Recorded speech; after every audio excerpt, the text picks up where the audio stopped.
The madman's world is compressed to the size of a hospital, ward or bed. I created the art object case in 2008. When this video installation is exhibited, the case stands by the wall, closed. A film is projected next to it on the wall or screen, with me showing a sketchbook and describing my work at Psychiatric Hospital No. 1 in Leningrad in 1976. The sketchbook is based on drawings of patients I made in that institution. The case is a diary of a former ward attendant of a psychiatric hospital. Work on the case and other projects served as an impulse to make the film as the first step towards a larger project encompassing my memories, hopes and fears. My friends, neighbours and acquaintances are the protagonists of this film. Our lives form the context of the time we live in.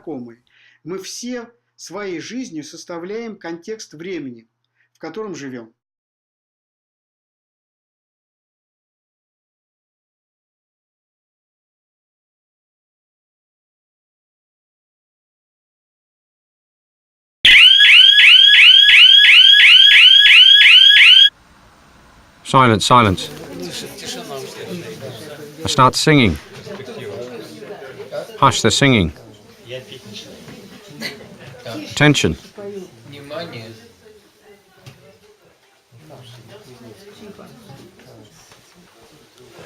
Горе мое, горе, горе мое, горе, горюшка большое, кабы к этому горю, кабы к этому горю родная матушка пришла. Говорила бы я с нею, говорила бы я с нею всю ночку до света. Посоветуй мне, мати, али тут-то мне жить, али тут-то мне жить, али тут-то мне жить, али прочь отойдите. Живи, дочка, живи, живи, дочка, живи, а как я проживала. Расти, дочка, детей, расти, дочка, детей, как я узрастила. Ходи к матушке в гости, ходи к матушке в гости, пока матушка жива. Пока матушка жива, пока матушка жива, дороженька мила. А как матушка умрет, а как матушка умрет, дороженька зарастет, зарастет дороженька, зарастет широкая травой муровою, травой муровою, травой муровою, роще зеленою.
May I?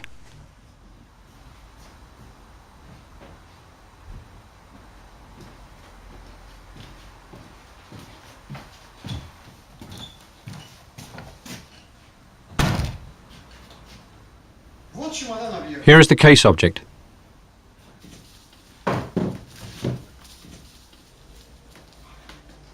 This is a book. It's been swathed the way patients can be swathed in a lunatic asylum. This is an image of both the book and the patient. This is a sarcophagus. It's like a mummy. И книжки, и больного. Это такой своеобразный саркофаг. Да, как мумия.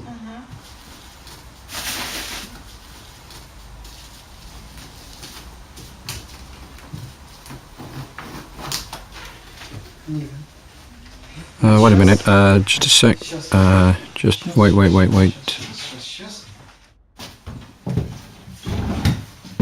To live and work in Leningrad, one had to obtain a residence permit.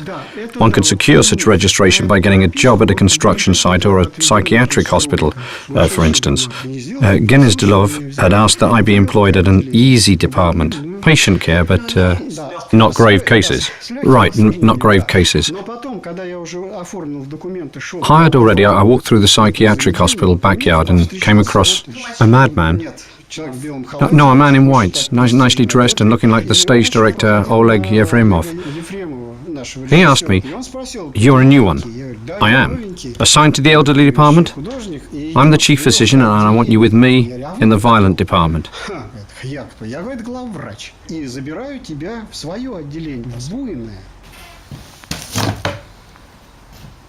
Why did I put all those strips between the sheets? I'm working simultaneously on the whole book, and the strips are to prevent the sheets from sticking together. They also make the image stronger.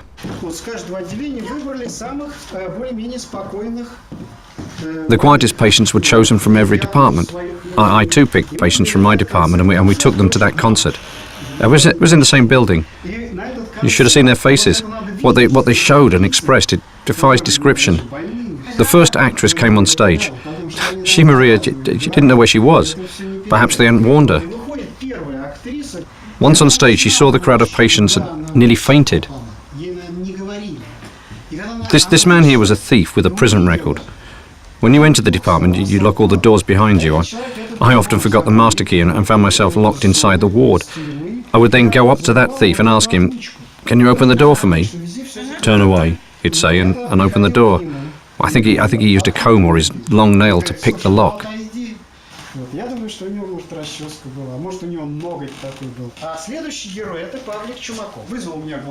This next character is Pavel Chumakov.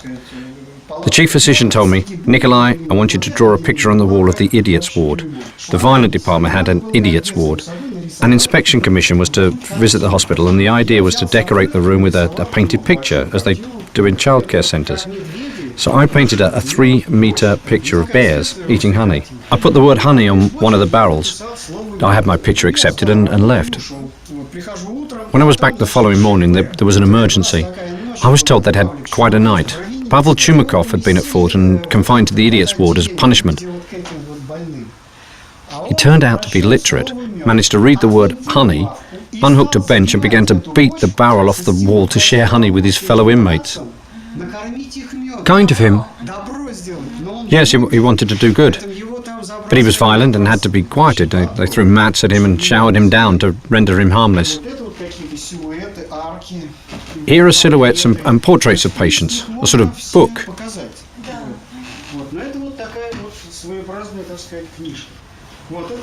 Here they're playing chess.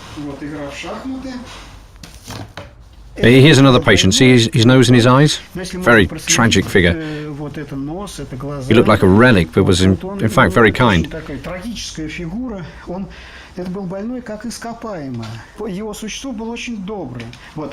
This man here had fought in the war. He got concussion and kept on throwing grenades. He would jump, fall, lie down, lie still, and as if he were still on the battlefield. This patient looked like Leonid Brezhnev. Well, and this little boy was always in a state of fear and kept hiding himself under some clothes. This man heard voices. Well, I've just spoken to Vladimir Lenin, and now we'll talk with Joseph Stalin. Here I've jotted down, I love some, feel sorry for them, and live through their daily worries, scrapes and fights together with them. I'm afraid of others. I've forgotten quite a few of them and find it hard to remember their features. Yet I can't forget the smell and the sense of danger. To draw this patient, I would put a cigarette before him. Here it is, and he's looking at it.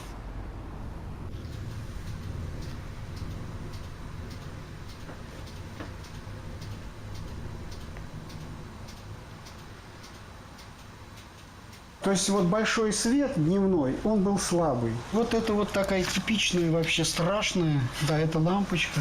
Daylight was quite weak. This affects people by causing depression. Of course. All patients had names and nicknames. This is One-Eyed John, the Swathe John. Это вот спеленутый Джон. During my shift, he started a row. Someone had eaten porridge from his plate at lunch, and he hit out at whoever turned up first. That started a fight. Spoons and plates were flung this way and that. The staff was down on the floor. We had two people with prison records who had the best seats at the table and enjoyed the spectacle. I had to make John harmless. A towel is the only defense weapon an attendant has. It should be thrown overhead onto the patient's neck, tightened a bit and made into a braid to weaken the patient.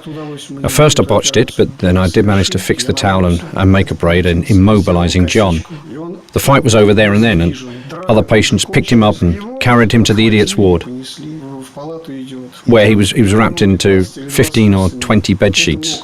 That they are wet sheets stretched out by the corners for a patient to be wrapped in, and then this dummy is fastened to the bed on which he lies and comes to his senses.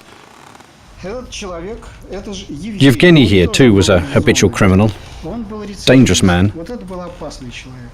He could kill, couldn't he? He could. When I decided to quit, he told me that people never leave that place. Thank God it didn't come to anything bad. And this is another character who always laughed. He was permanently in a straitjacket, his sleeves tied up. He would approach somebody, push him, and then quickly retire.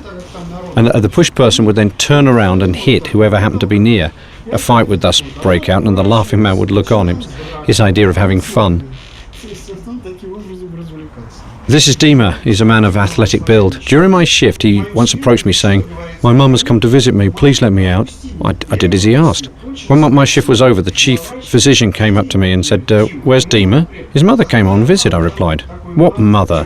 he cursed. "Well, you might as well picture yourself behind bars. For all his meek appearance, Dima is a rapist and a dangerous man. Your last hope is finding him." I took along a patient who knew where they sneaked out, and I did find Dima. Thank God, I saw him stalking between the bushes not far from the beach where some elderly people sat and kept turning their heads this way and that. I came up to him with the words, "Come, Dima, your mum is here on a visit, waiting for you." This is the canteen, and here are my assistants who helped me.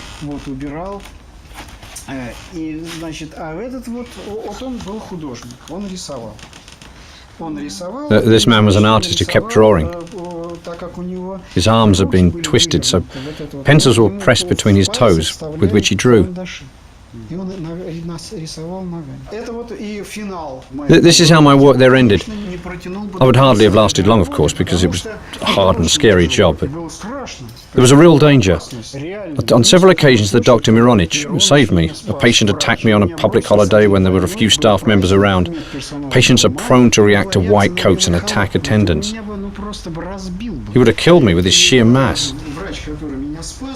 Mironich rushed out of the intern's room and pushed him off, of course. We overpowered and tied him up.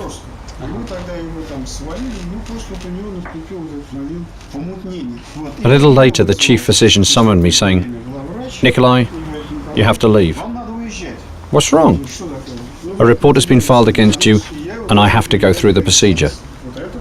It was a serious thing at that time, so I quit, and I went away.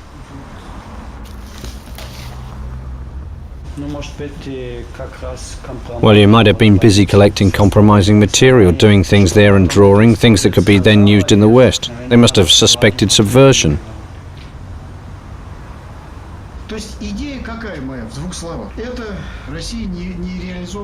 My idea is that Russia is a land of unrealized opportunities, that the main objective is to show our problems through the images of these people and improve ourselves. If we better ourselves, these patients too will have a better life.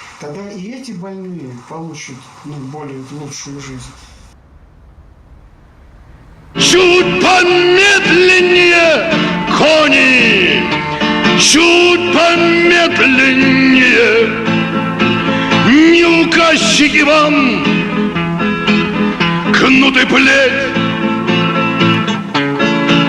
Ножки да кони мне попались, привередливые, и дожить не успел мне допеть, не успеть, и я коней напою, и я куплет допою.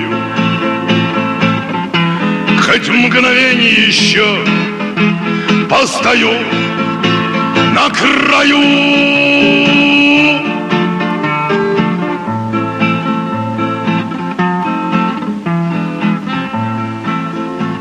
Мы успели в гости к Богу, не бывает опозданий. Так что ж там ангелы поют такими злыми голосами? We have you caught on all sides. Caught on all sides. Misha Molodzov, artist. Nice to meet you. Germany? I'm from Nicaragua. I'm from Germany. I've worked there. We used to go from Berlin to Potsdam. That's not far. What's the name of the theatre there? Can't remember. Then we went to Magdeburg. They lived opposite us there. Listen, can you show us the studio?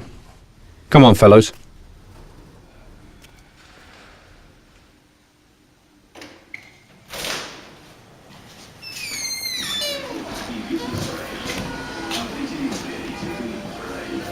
Like the Soviet authorities.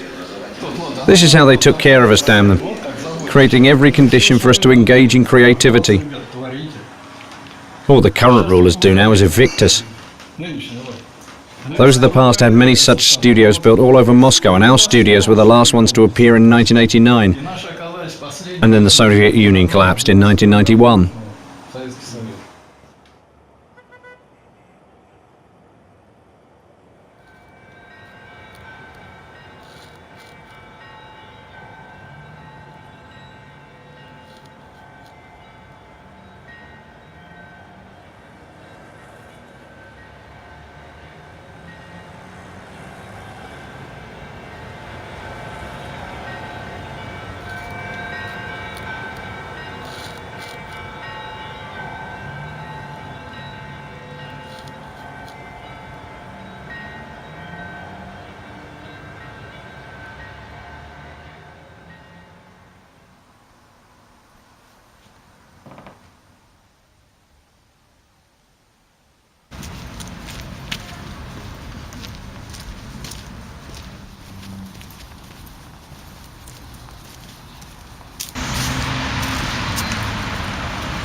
This is where I worked.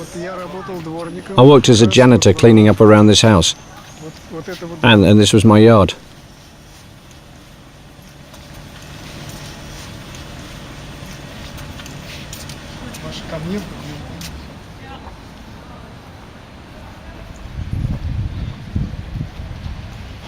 These two windows were mine. Here they are. A transformer booth was put up here, and that's where I lived. The entrance was here and my door there.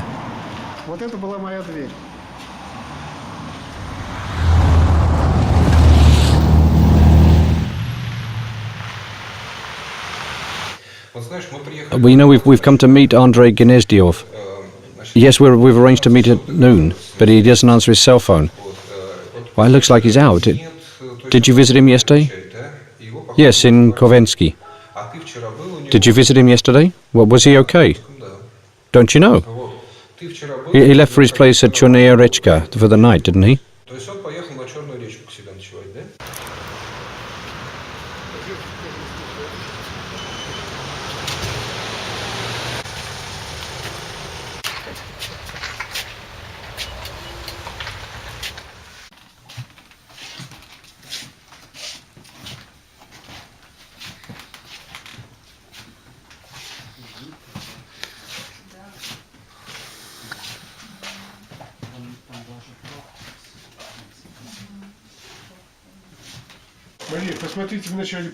Maria, look first at the portrait and then compare it with the reflection. You should look at death through the mirror.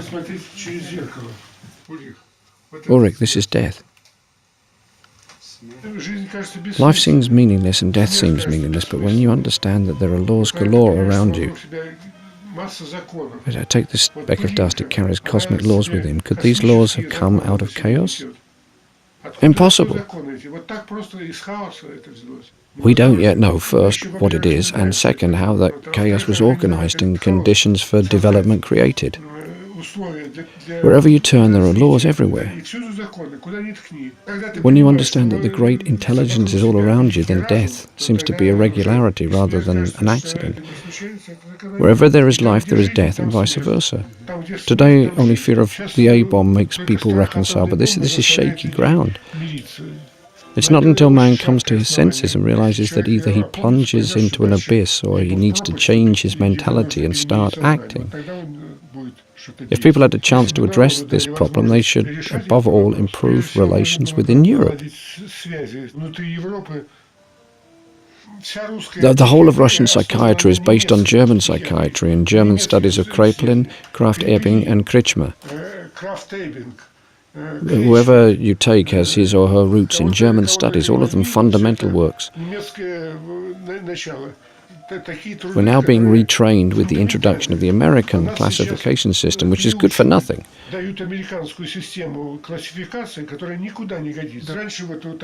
Formerly, the self-same Krafft-Ebing diagnosed moral insanity. Now that diagnosis has been cancelled. It's no longer recognized. Even exhibitionism is now becoming norm. We have reconciled ourselves to the triumph of vulgarity and ribaldry. The pathologies characteristic of our patients have overwhelmed the masses.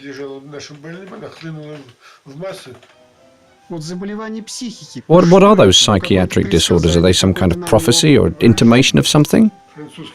Degeneration. The French psychiatrist Morel developed the theory of evolution, which is development. The opposite process is involution or degradation, hence the curse word degenerate. Nature tends to get rid of rotten branches. A union of two psychopaths gives birth to a schizophrenic. A union of the latter with a psychopath or another schizophrenic leads to the appearance of an idiot, or oligophrenic, incapable of procreation. Firing, spying and fighting all tickle the nervous system but do not cultivate a normal person. Such people are called sociopaths rather than psychopaths. A sick society raises sick children who find it possible and normal to kill. Killing itself is abnormal. It's hard to imagine a person crushing a skull or fiddling with it to see what's in there. This is a pathology. It's horrible when a man of reason gives way to something pathological. Social psychiatry is capable of diagnosing the state of suicides. There are depressive, maniac and intelligent nations. Whereas in our country neither good nor bad last long, nor are things brought to a conclusion, and that's why we are still alive.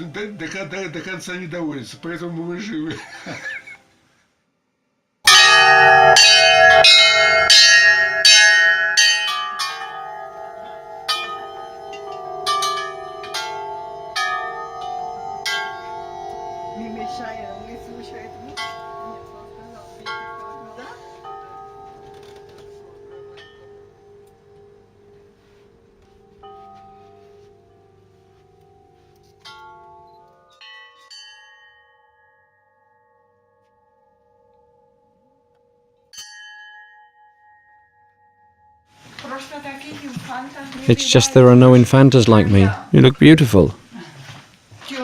But there are no dark infantas. Why not? No. There are in the fairy world. In those dreams. Maria, we're talking of fairy tales. Anything is possible. Yes.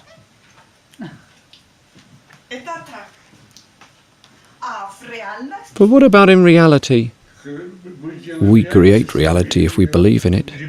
Child puts on a crown and feels he is a king. Is he a real king or not? A real one. There you are, all the more so. And what about a king who is unable to govern his people or meet their needs? He is naked. He is the naked king.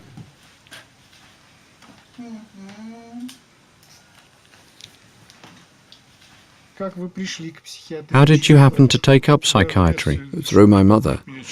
When I was a child, she used to read poetry and sing songs to calm me down. One day she read a poem that I couldn't understand at the time, but that nevertheless formed the basis of my life program. This is what she read to me. В старинном замке скребутся мыши. В старинном замке, где много книг, где чуткий шорох был еле слышен, в ливрее дремлет лакей-старик. В старинном замке больна царевна, в подушках белых прозрачней льда, и только слышно на башне древней стучат часы. Всегда, всегда. А у камина сидят старушки, о чем-то шепчут, чего-то ждут. Царевне плечи томят подушки, стучат часы. Мы тут, мы тут. От звона в башне царевне страшно. Придет за нею немой звонарь, и снова тихо. По древней башне крадется смерть, прикрыв фонарь. В старинном замке скребутся мыши, в старинном замке, где много книг, где чуткий шорох был еле слышен, в ливрее дремлет лакей-старик. Это стихотворение. Without noticing it, I used that verse as my life scenario. What Mother recited happened in reality. The first thing I started building in that ancient castle was the castle itself. Who did I feel sorry for and want to help? The little sick princesses, so I enrolled in the Pediatrics Institute. When I opened the first hospice in Russia, I realized what death is crawling quietly through the ancient tower in the dark meant. This playing with death and meeting it topped it all. I spent 25 years in hospice work.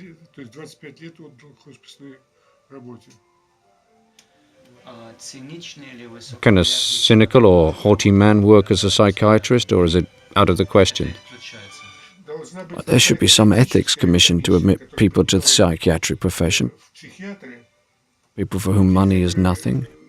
People of principle who love people.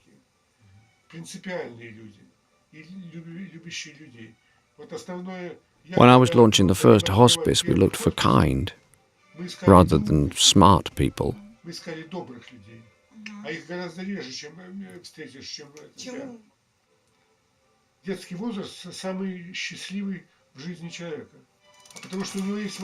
Childhood is the happiest age for man because he has imagination and can possess the world without appropriating it. Вот если в человеке He just plays with it. игровое начало разбудить, оно If this play spirit is awakened in man, he will understand that one can be satiated with one's dreams, the surrounding beauty and kind relations. которые вокруг себя, добрыми отношениями. When all these truths, which incidentally Christ preached, are put into practice and realized, Если их ввести в жизнь, a lot can happen. For this it is necessary that society turn to upbringing children. общество повернулось к воспитанию детей. Как How are children brought up? фактически изменить. In fact, the world could be changed within 2 or 3 generations. Но для этого But to do so, one has to influence children. мое глубокое убеждение, что I'm convinced that when the grandpa or grandmother, мать рассказывает сказку, father or mother recount stories of Hoffman or Andersen, the child learns to fulfill himself. как-то реализовывать самого себя.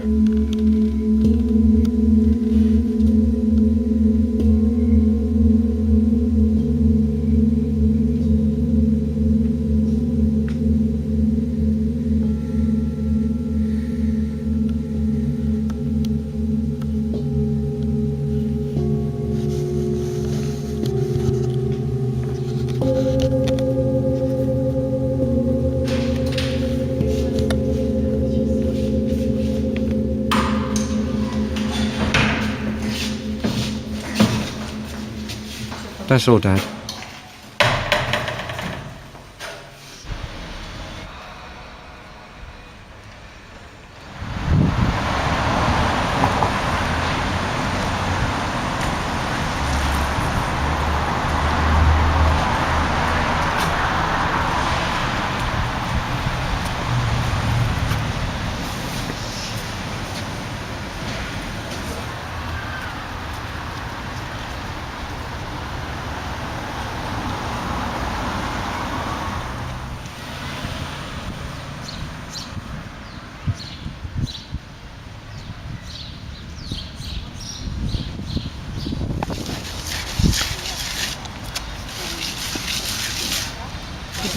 The captain stopped me with, "Your pass, please."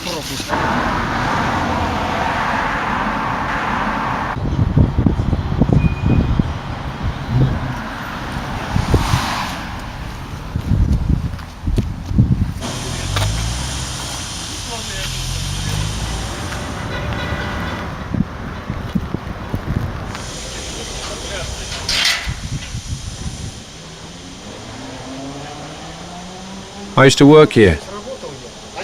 What do they have here now? Any buildings left? Only those over there, and next to the embankment. And next to the embankment.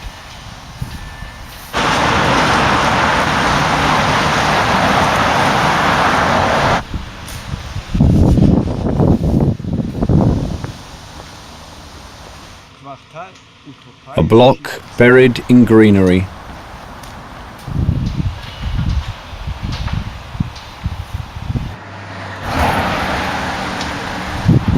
You want to go there, but the centre is here.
Плакали пьяночки, но больше всех в песне нуждались те, кто был ранен тяжело. В те особые палаты ходить не позволялось. только если разрешит врач или позовет сама сестра. Войдешь в такую палату, коек мало, особенно тихо, особенно чисто, и всегда цветы. Все молчат, и я молчу. Боюсь нарушить эту тишину. А потом откуда-то из бинтов еле слышное: девочка, спой что-нибудь боевое. Сейчас спою. Эх, путь дорожка фронтовая, не страшна нам бомбежка любая, а помирать и нам рановато. Есть у нас еще дома дела, а помирать нам. И смотришь, улыбнулся человек, а через несколько дней прихожу, а он уже сидит. Вот что значит песня, вот что значит песня.